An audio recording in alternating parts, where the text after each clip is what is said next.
안녕하십니까. 윤현중입니다. 오늘은 미 군정기 경찰과 군인 간의 갈등에 대해서 말씀드리겠습니다. 갈등의 원인은 세 가지입니다. 미 군정의 경찰 우대 정책입니다. 두 번째는 경찰과 군인 간에는 사상적 대결이 내재되어 있었다는 점입니다. 세 번째는 지역별로 지역의 정서나 분위기에 따라서 다소간의 차이를 보인다는 점입니다.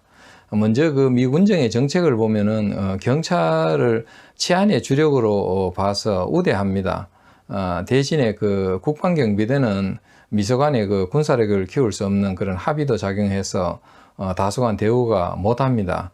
그 차이로 인해서 신분이나 보급 이런 여러 가지 측면에서 아주 대우가 낮았던 군인의 불만이 비등했고, 경찰은 또 그런 신분의 우위에 있어서 또 군인을 약간 무시하는 어떤 그런 일에서 서로 간에 갈등이 생긴 것입니다.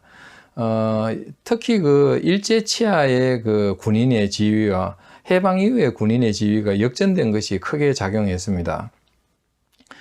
일본 제국에서는 군인들이 신분이 제일 높았습니다. 군국주의 국가였기 때문에 일본의 육해군 대신은 정부 내각을 거치지 않고 바로 천황에게 직보를 하고 군령을 발동했습니다.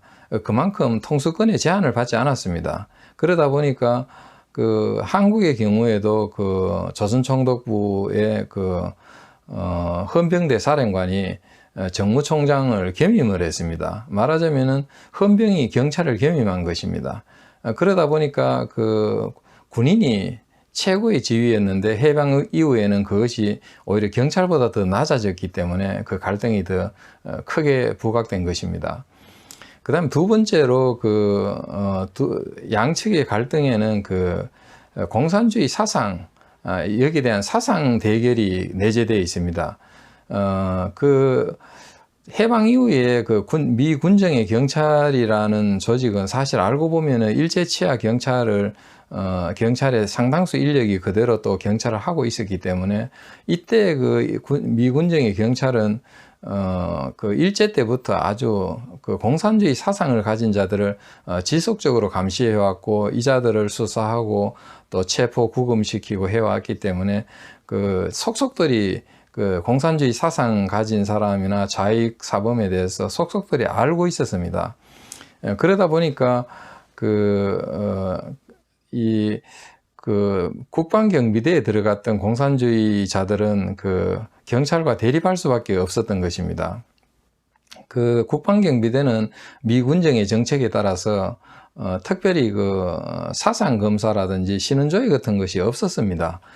누구라도 국방경비대법을 준수하고 또 상사의 명령을 복종하겠다라는 서약을 하면은 누구든지 군대에 들어올 수 있었습니다. 그렇기 때문에 지역적으로 많은 수의 공산주의자나 공산주의 호감을 가진 사람, 이런 사람들이 군에 많이 들어왔던 것입니다.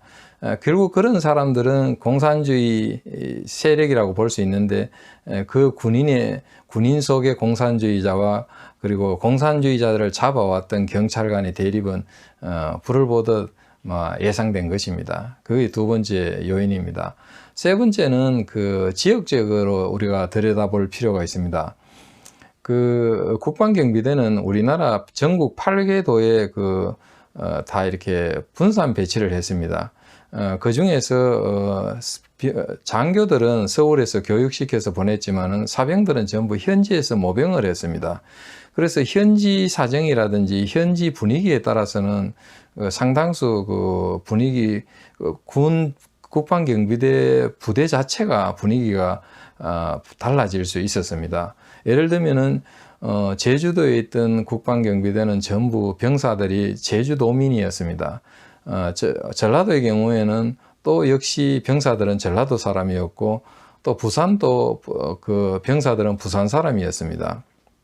그러다 보니까 부대가 현지에서 경찰과 갈등이 있었거나 일제 때부터 경찰에 박해를 받았거나 이런 과거가 있는 경우에는 해방 이후에 계속해서 그런 갈등 관계가 연장된 것입니다. 그래서 지역적으로는 그 경찰과 그 국방경비대 내의 공산주의 사상을 가진 군인들 간의 갈등과 대결은 빈발하게 된 것입니다. 대표적인 것이 영암 사건입니다. 군인과 경찰 간의 총격전을 할 정도로까지 격앙된 그런 사건인데, 이것이 대표적인 그 군인과 경찰의 그 갈등 사례로 열거되고 있습니다. 또 제주 4.3 사건도 보면은 그 군 내에 있는 그런 그 공산주의 사상을 가진 자가 지시를 해서 그 박진경 연대장을 암살합니다.